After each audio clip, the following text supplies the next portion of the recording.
कहावत सुनिए, चोर की दाढ़ी में तिनका। दो चीज़ें स्पष्ट हो गई इस बयान से। पहली चीज़ स्पष्ट ये हुई कि नरेंद्र मोदी जी के नेतृत्व वाली भारतीय जनता पार्टी सरकार आ रही है। दूसरा चीज़ स्पष्ट ये हो गया, सरकार बनने पर वो चंदा लेते थे जिनका उन्होंने नाम लिया, अडानी और अंबानी से। इसके पीछे की वजह है, वो यही जानते हैं कि सरकार बनने पर चंदा ही लिया जाता है। वो शायद ये भूल जाते हैं कांग्रेस पार्टी उस विरासत और उस परंपरा की ध्वजवाहक है जिस गांधी परिवार ने आनंद भवन से लेकर दिल्ली की बहुत सारी संपत्तियां दान कर दी थी। तो कांग्रेस पार्टी दान करने वाली विचारधारा की है, हड़प लेने विचारधारा की नहीं है। हम इलेक्ट्रॉल बॉन्ड से चंदा नहीं खाते हैं, हम अडानी अंबानी जैसे उद्योगपतियों चंदा नहीं खाते हैं। ये आज स्पष्ट तौर पर ये हो गया कि भाजपा चाह रही है, कांग्रेस पार्टी। मेरे जब से चुनाव की घोषणा हुई है, अडानी अंबानी का नाम नहीं लिया जाना है, सौदा तय हो गया। राहुल गांधी जी हर मंच पर कहते हैं, राहुल गांधी हमेशा कहते हैं, हम उनके कार्यकर्ता हैं, आज भी कह रहे हैं। मुझे लगता है, मैंने कहा ना, उनको लगता है कि वही सबसे बड़ी चीज़ है। कहानी सुनिए ना आप, एक गांव में एक आदमी गया, उसको बढ़िया से खाने खिलाए गए, उसका प्रिय आहार गुड़ था, उसमें 56 भोज में गुड़ नहीं था। उसने कहा, भैया बहुत बड़े आदमी है। बोले हाँ। बोले चाहे रोज़ गुड़ खाएं।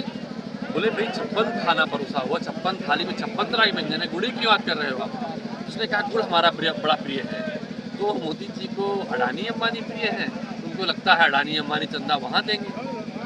शायद भूल जाते हैं, कांग्रेस पार्टी गरीबों की पार्टी है।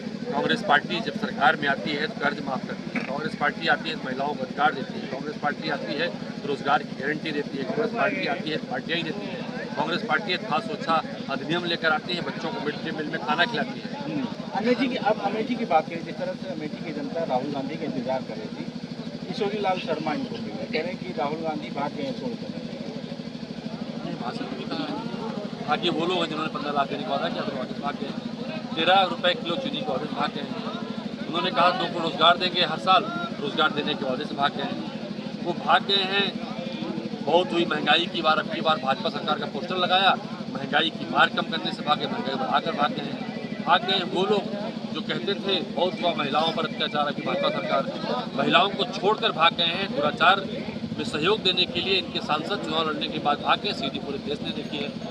तो कांग्रेस पार्टी मजबूती के साथ अमेठी में चुनाव लड़ रही है और लोग ये मानकर लड़ रहे हैं राहुल गांधी के दूत के रूप में आए हैं। जिस तरह से भगवान राम के बाद हनुमान पूजे गए, लोग अमेठी के लोग कह रहे हैं कि राहुल गांधी प्रियंका गांधी के भेजे हनुमान हैं, अंगद की तरफ पैर जमा दिए अमेठी में, इसकी हिम्मत उखाड़ दिखाते हैं। मुद्दों को छोड़कर अमेठी में भी अब राम मंदिर का मुद्दा आ गया, राजनीति। करीब कांग्रेस की सरकार अगर आएगी तो राम मंदिर का तो फैसला पलट दिया जाएगा। क्या ये हर सवाल का जवाब देना शायद ठीक नहीं है। हमारी सांसद इतनी पढ़ी जानते हैं मोदी जी को, अरविंद केजरीवाल चौथी पास कहते थे शायद।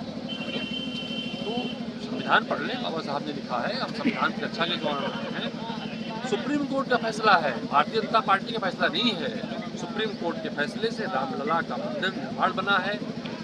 रामलला जन में व्याप्त है, सब कहते हैं राम भगवान राम हम सबको लाए हैं। ये भारतीय जनता पार्टी का अहंकार जब कह सकता है राम को हम लाए हैं, तो समझ लीजिए वो कैसे कहते हैं राम का मंदिर के लिए क्या बात है। सारे मुद्दे दौड़ है, बेरोजगारी, भ्रष्टाचार, छुट्टा जानवर, महंगाई से जनता त्रस्त है। भगवान का राम का नाम लेकर इनको बढ़ाएगी।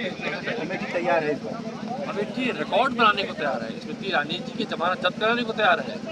आप लिख के रख लीजिएगा। 2 लाख वोटर आंकड़ा चल रहा है। अशुभ मुहूर्त में घर में गई हैं, घर छोड़ना पड़ेगा। जिस समय दुर्दुरिया नहीं चबवाई जाती, जिस समय दुर्दुरिया चबाने का मुहूर्त नहीं था, दुर्दुरिया चबवा रही हैं। सारे अशुभ कार्य कर रही हैं, दुर्दुरिया भी चबवा रही हैं, बिना महिलाओं की साज सज्जा परंपरा का निर्वहन के कर रही हैं। इनका जाना सुरक्षित है, कांग्रेस पार्टी का आना सुरक्षित है।